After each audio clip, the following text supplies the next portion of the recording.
Jackie Robinson meant some type of iconic ideal. I'm so grateful for all of the letters that he wrote and that we still have preserved. But I think that they also show us quite clearly that his relationship with baseball was incredibly complicated. You know, as Jackie Robinson is ascending as a baseball player, the Negro Leagues, which he had very mixed feelings about, is starting to, become a shadow of itself.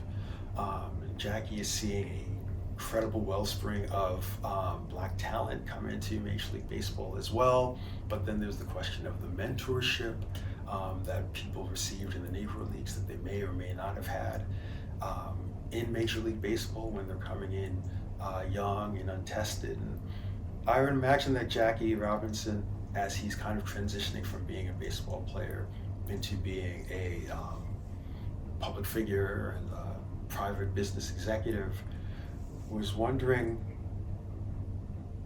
where do we go from here? I think we like to think that there was a beginning and after with Jackie Robinson, but I think that, you know, by the time we're in 1957 and crossing over to 1958, despite the incredible talent that was in Major League Baseball at that time that came from black baseball, whether it's Willie Mays, whether it's Hank Aaron, this question of where are we as a people in this world, as a people in this country, and as a people in this game?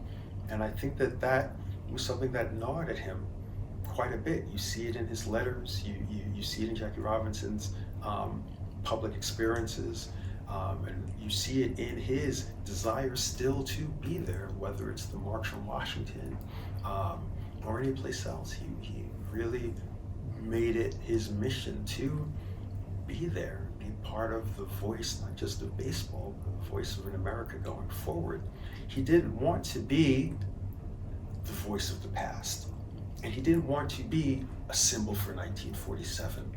I think he really wanted to be a sign of change and possibility, and that gave him great opportunities, you know, in the game and in the country, but it also took a lot from him. Jackie Robinson is someone who we lost way too early. And one of the great, I think, unbelievably poignant moments in the great saga of Jackie Robinson's life was that his last public appearance was him still being there and calling for change, calling for equality, and understanding that baseball was not just about the ball in play in between the foul lines, but also the play of people and community and representation, and also opening the door for real talent in the dugouts, in the clubhouses. And so he made this call hoping that finally we'd also have black managers. How could we not? The experience of blacks in the game by 1972 spoke for itself. And while, you know, Frank Robinson soon after took the call and, you know, led out the Cleveland Indians as a player and a manager, once again, one of the really sad things in the history of baseball is that Jackie Robinson wasn't around to really kind of take that in.